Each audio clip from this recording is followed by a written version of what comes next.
Are you hinting to me it's time to move off my Netscape browser? That might be the case. That might be the case.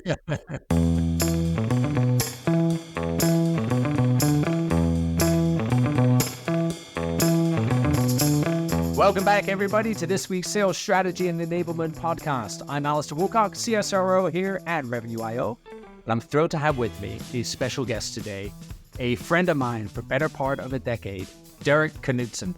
Derek has a fabled and magic background being in roles as CTO, CDO, CIO, partner, but he's just one of the smartest, most creative guys I know. Worked at Alteryx, worked at Notarize, Credera Management Consulting Firm, and the list goes on. So highly credentialized, but we've been fortunate to recruit him over here to Revenue.io as our Chief Delivery Officer. Derek, how are you? I'm good, Alastair. Thanks for having me on your podcast. Derek, one of the biggest things you and I often talk of is value realization. It's impact to growth, how we scale companies and what that means. And I'm going to start this week. We always like to start off with some news. I'm going to call out to another friend of mine, David Yockelson, Distinguished Vice President Analyst at Gartner. And he wrote something fantastic this week that I saw. I'm just going to read his quote. He says, "Every client interaction I have regarding the construction of ROI, return on investment calculators, and the presentation of ROI gets an immediate no-go. Stop." He said, we got to talk about value. He said, value discussions require knowledge of challenges, priorities, and pain points. Value discussions require empathy and then an understanding of where to apply differentiated stuff, like products and services, to drive positive change and outcomes. Value discussions include risk mitigation, change management, implementation guidance. The promise of value realization, help post-purchase. All this contributes to the business case construction. Once this is accomplished, then, in all caps, you can speak to metrics like ROI, TCO, MPV, and our friends on finance that have to weigh in on investments, put the business case together, close deals, win customers. So that's David Yockelson, Distinguished Vice President Analyst at Gartner. Derek, I know you're big in this space of value realization, but I'd love to dive into, do you think David's right? B, how does value realization impact growth?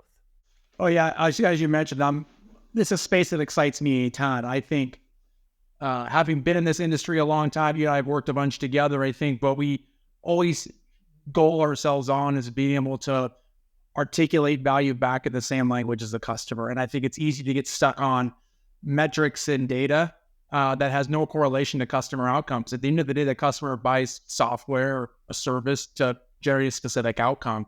And so if you can't speak the language of that outcome or understand it, have empathy towards it, and then goal yourself and your efforts towards helping them achieve those outcomes, then metrics and data doesn't really matter. I think it's very easy to create a bunch of metrics. I think many companies suffer from it. During my time on Alteryx, we talked about this a lot. When I was CTO there, is people get caught up in if I generate enough visualizations or reports or charts, that something along the way will hit on a key value point for a customer. So it's throw a million darts at the dartboard. Hopefully one of those things hits on the value proposition the customer is most interested in. And I think you and I both experience doesn't work that way. You have to really understand what your customer values. And it's not just results on a financial piece of paper. It could be positioning for promotion or acquisition or a variety of different levers around value that you have to make sure you're conscious of. And then you can make all the data and analytics and product implementations and feature enablements happen towards going against those value propositions. But you got to make sure you connect those two things for sure. So I'd love, maybe if you could, for the benefit of our audience, like think through an example of this. You mentioned, what you did at Alteryx there. Like there's a hugely data-centric company, obviously, because it lives in the world of analytics, pioneer many of the platform insights and all of that. When we think of overwhelming, there's an analogy I used to use at Gartner all the time, and I'd use ice cream as the example. When you give people more choice, it doesn't necessarily change an outcome. The example with ice cream is if you and I go get an ice cream today, it's a hot, sunny day, we wander to do an average ice cream shop. An average ice cream shop today is a dizzying amount of flavors, 50 or more. And while bubblegum, blueberry, lobster-based ice cream, true flavor from Bar Harbor, Maine, by the way, might be delicious. The reality is over 90% of consumers always default back to chocolate, vanilla, and strawberry. So, how do we, when we talk value realization, I think often product teams and sales teams and go-to-market teams, well, if I just had this, if I just had this, if I just had this, and it's this just have motion that exasperates the need for 50 ice cream flavors, when actually you never even help people connect the dot on why chocolate is still the number one flavor. Yeah, it's a great analogy. I think it doesn't matter what industry you are, but I will say it's probably most pronounced in the software industry. I think people get enamored with, if I give you more something in what I give you, you're going to find value in, much to your ice cream analogy. And there's a lot of studies that have shown that 70% of what software companies build at zero to negative value. And I think best in class, you're probably looking at 50%. So I think companies get really excited about more stuff on top of more stuff, about making sure the fundamental value proposition of their software, their service is really hitting on all cylinders. And when that's hitting well, then you can enhance that value. But you got to make the fundamental value proposition that you're trying to put forth in your product or your service is hitting. And I think at times people would get so enamored why landed something. I think customers like it. I'm not 100% sure. I don't know if they're getting value, but I have personal confidence in this concept. So I'm going to keep adding onto it until hopefully one day I get to a precipice of value that the customer realizes, and then they can realize the outcome I want. And I think that's a dangerous path for a lot of us software companies to go down because, again, 70% of the things you build add zero to negative value. So when we were at Alteryx, we did index a lot on product NPS. And we always felt that if our core product NPS, it wasn't feature specific, it was the overall experience around our core products, our flagship designer product being the most important. If customers felt the value and all of that value came through a net promoter score specific to the product, then we kind of earned the right to enhance that. But if our NPS was poor, we weren't really allowed to go add shiny new objects to it. We had to solve the core value proposition of our software. And then once you kind of got to a acceptable level of net promoter score, then you kind of earn the right to enhance. And I think that's, again, it's just connecting the work you do to adding value that a customer can intrinsically feel. And I think you and I have talked about this concept of you've got a business objective or a general, company objective. It doesn't necessarily have to be a business outcome. Now, what are my value propositions as a company and through my products that I'm trying to give you that will enable you to achieve that outcome? How do I connect that language? And then as you click into the product side of things, you go from, general value propositions that are probably cross-company, cross-product. It could be a use case or a user scenario that goes across my platform. How do I now enable that specifically within specific product capabilities? And then kind of at the root, how do I create those product capabilities with features? And I think that there's kind of a stacking or a cascading of value, but the things you put in your product fundamentally at that kind of value creation layer has absolutely got to be in support of building your way back up to helping a customer achieve a business outcome. And I think at times we lose focus on that. So that sounds very akin to a waterfall, but a bi-directional waterfall, right? Problem building down through value realization, creation, and then the outcome, but then also building it back up via the metric and the result each way. Am I thinking of that in the right way, this bi-directional waterfall you're describing? As you think of our listeners, is that how they need to be thinking about this? Very much so. It's in a reinforcing cycle if you think about it. So let's go through a sales scenario. And we'll pick on ourselves. We go into a company, we're about helping customers increase sales. Okay. So that's a business objective. Now, if we say, one of the value propositions that we offer is around increasing sales personnel efficiency. Well, that could be measured as kind of, the number of reps exceeding or attaining a quota, as an example. So how do we, from a features perspective or a kind of a cross-product capabilities perspective, make that come alive? Well, if we're talking to a customer who's interested in that problem and appreciates that, that's a need, right? That's an intrinsic need. That business value that I just talked about is, hey, I had to get my reps to be more productive, more efficient. Then I would say, well, do you believe that helping coach your reps and providing kind of continual education is going to make them a better salesperson? Absolutely. Okay, well, our platform offers that. And so what we kind of take you down that process, we make sure what you're valuing and what we're positioning line up. And so Then we get post deal, and then we want to make sure now you're realizing that value. Now we're going to go take a look at the analytics associated with each one of those and say, well, hey, we talked about the importance of, coaching in terms of its impact to sales efficiency and helping your quotas exceed growth. Do you still believe that's the case? Yes, I do. Well, let's go take a look at how you're doing.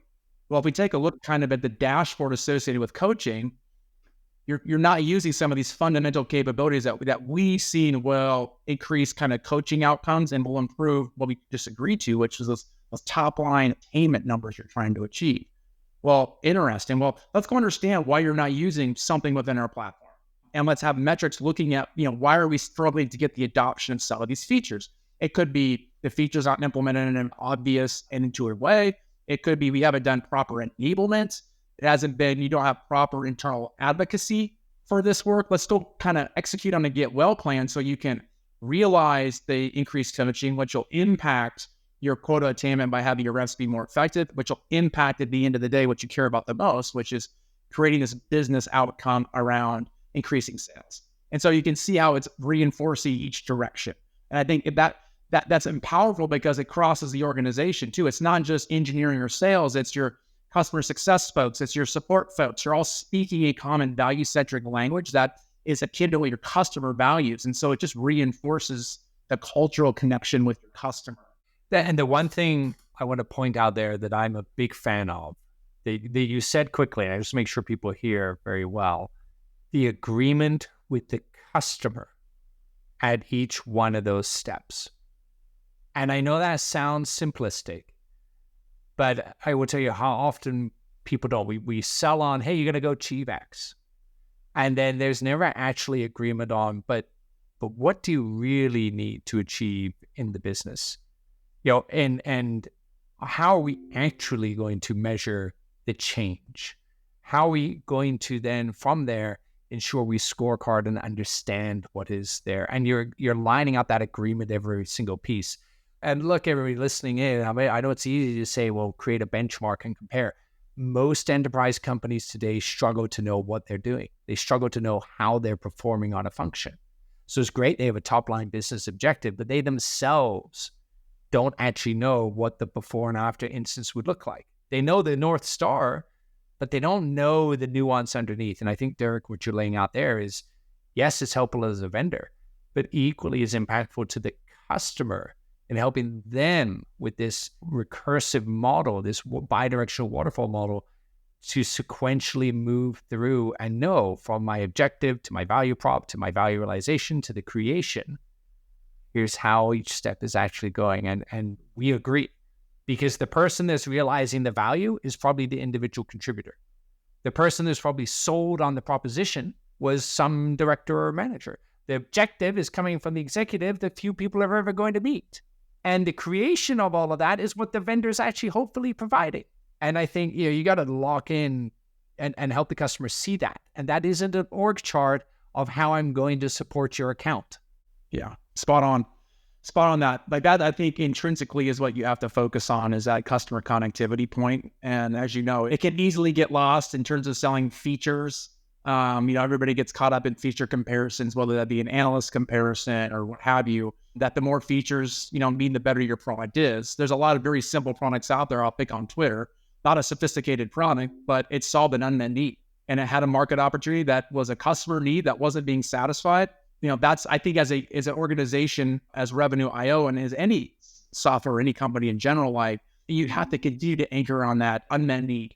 And if you don't talk about the need versus kind of the what and the minutia around it, you're going to lose those customers. And so you got to anchor every conversation on value. And I think what we're going to do more and more of is make sure that that connection becomes super obvious in our product experiences. That anything you see within our product experiences, you can correlate back to these value propositions, these value realization experiences you have within our software and our platform. Like, if we can do that, then it's very easy for a customer to realize the value because they can see and feel it, because it ties directly back into the things that we talked about when we first engage with a prospect or a customer related to our platform or a product on our platform, et cetera. I'm in quote mode today, but I remember there's a great quote from Harvard Business Review in an article called Problem with Product Proliferation. And they go on and they say, on average, product variety is not correlated with profitability. That's hugely important in today's world. They say the bottom line, the more potentially value-generating innovations you add to your company's product portfolio, the more value-destroying complexity you are likely to embed in your business. You just think about that for a second and go, look, we live in, especially for tech companies, but even non-tech companies, there's huge pressure right now with generative AI. Like it's finally hit the world of artificial intelligence. You and I have been around for well over a decade more now, almost, well, I suppose, decade and a half. It's hitting the mainstream now. Like my kids talk about it. People talk about it at home. People suddenly go, okay, it's moved from Hollywood into general use and things like that. Generative pumped it up even more with ChatGPT and the like. And every board right now, I don't care if you're an automotive company to a manufacturing company to a tech company, everybody's going, how do we innovate? What do we do? How do we do more? And I mean, building in a vacuum without the correlation to the appropriate, what is that doing for the customer? What's the problem it's solving for? Is that really clear? And is it clear in terms of the basic structure you've laid out all the way through value generation? All you're doing is adding complexity. And it's going to cost you money. It's going to confuse your go-to-market team. It's going to slow your market entrance. And if your competitor gets that right and you get it wrong, you now are going to cost yourself existing revenues you already have. I mean, agreed. I know a comparative analogy or quote is, and you and I discussed this, it was a while back now, but I sent you some articles by somebody who's pretty renowned in the product space, and they quoted something that has been quoted a lot. But today's day and age around product, it needs to turn from being output focused to being outcome focused, right? And that kind of speaks to what I talked about earlier, where I think a lot of times there's a lot of products out there who have very rich, at least in terms of the company's perspective of rich functionality. I'll pick on Microsoft Word. There's a huge portion of what Microsoft Word, probably excess of 90%, that the common user will never use, but they put a lot of rich capabilities in that platform. So you can get over-indexed on, hey, I'm just going to create a bunch of outputs, and hopefully that one of those outputs creates an outcome. And with each one of those outputs, especially in the software space, it comes at a cost. I have to maintain that. I got to enhance that. I got to bug fix that. And so that's why I think the measurement in terms of where you place your bets is just so critical. And so for us as an organization, as you're aware, we are going to be hyper-focused on making sure that we place a product bet is in support of a value proposition that is at the heart of the value objectives we know our customers want to achieve. And if it's not, then we should be having a serious conversation on, are we trying to extend our value proposition, or is it just a convenience for us to try and create something that we think is just yet something else? I think there's going to be more balanced conversations around that going forward. Frankly, with kind of the way organizations are thinking about investing these days, regardless, since money isn't as free as it used to be, I think you're going to see a lot more organizations be much more outcome focused going forward. Because if we just can't throw raw horsepower and resources at those problems anymore, we have to be much more thoughtful in how we approach them. So I have a question for you on that. How did you think of this topic? You think of that flow, you think of the customer and internal.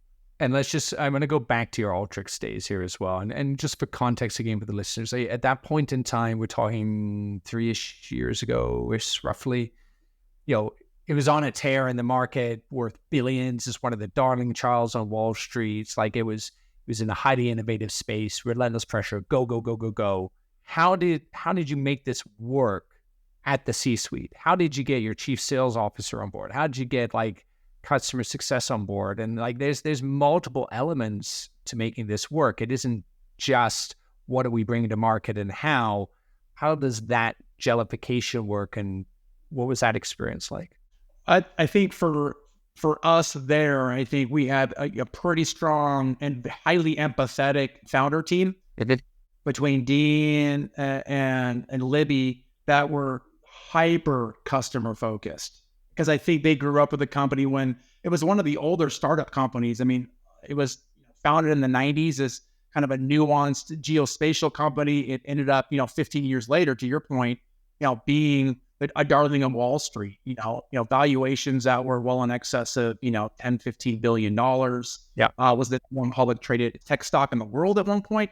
But a lot of that was based on both Dean and Libby's, unaltering view of the customer. And I think the folks they hired into customer-facing roles absolutely lived and breathed the customer. And I think that made that customer feeling come alive in our platform. So we use third-party platforms to do customer engagement versus having to go through a variety of funnels to get to the engineering team. We continuously heard a ton of customer feedback from our software platform. So we kind of deflected support costs by having this amazing Alteryx community that we developed. It was voted #1 community in software in multiple years. And so the voice of the customer is never lost in our organization. We couldn't just walk away and separate ourselves from our customer. And so I think because of Dean and Libby and the way that they built the culture, and then some of the enablement they did around kind of community support and some of our programs around, creating high capable Alteryx power users. We called them Alteryx Aces. It was so customer reinforced that it just became habitual in our culture. So I think that's an easy way to solve that problem. You're blessed with that, I think, coming in. That's why I think I told you the other day, our product NPS, I think at Designer was in the mid-50s at one point, which is just insane. And I think that meant we were so connected with our customer and the problems they were trying to solve, right? We were very value-centric that we were able to create this amazing software product that customers absolutely love. Now, the problem Alteryx faces today is the world has moved past them technically, but their customers are still so in love with this 20-year-old piece of software that they can't move past that. And I think that's been a bit of the struggle they faced as of recent is trying to get them to move to something new and you're so comfortable with something that you've had forever. That's a huge organizational challenge. And I think that's one they've been trying to fight through. Are you hinting to me it's time to move off my Netscape browser? That might be the case. Or if you're on MySpace, it might be time to leave. But again, fortunate in that circumstance, that's the culture that we walked into.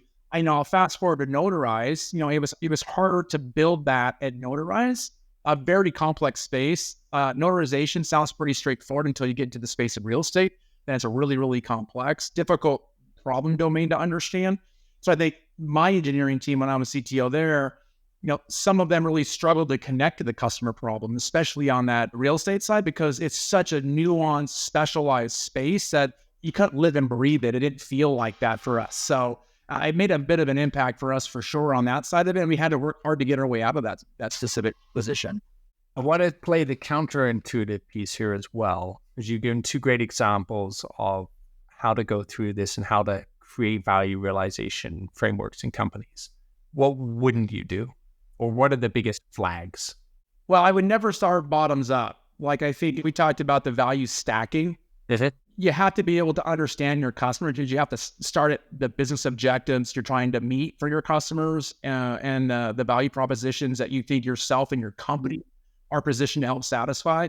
I think it's really dangerous to start at the kind of the low-level product piece of it and then think you can infer your way to customer value. I think that's definitely a problem a lot of software companies can feel. If you're a traditional kind of founder-led, product-led company, and you've had early success, I think it's very easy to get caught up in a bit of hubris around all my ideas are good because I've shown market momentum. And I think that's okay to a point. But I think once you get into, especially the enterprise space, enterprise customers, they very much care that you understand their problems, right? That's why you're in the enterprise space. That's why you have customer success managers and dedicated account executives. Like you have to have that connectivity to your customer. You can get away with it to some extent in a kind of SMB space. If you've got really great kind of onboarding capabilities that's driven through software and documentation, like you can kind of get away with it. But as you extend yourself into the enterprise software space, there comes with that an expectation and that you understand the customer's problem. So I would say either starting kind of on the low end in terms of thinking more feature related to start is dangerous to think you can just infer customer problems. Again, 70% of what we think are great ideas and solve customer problems don't. And the other thing I think I would be cautious of is on the enterprise side of things when you're moving into that enterprise segment or TAM. Yeah. Making sure you are getting the voice of the customer through those kind of customer facing roles, because in the SMB space, you typically don't get those. A lot of the things you build in the SMB space is based on product ideas. It's not as much based on enterprise customer feedback, and those can be much more nuanced and complex. I go on all day with you, Derek, as we often do, but unfortunately, Dave, our producer, is pinging me saying we are out of time for today. But, this topic of value realization, I'd love to carry on in the future with you as well, because I think how we contextualize this to the sales, to the customer success and all those teams, we're just scraping the surface here. And it's been fantastic. Awesome examples. Now, we always wrap up with a little bit of trivia.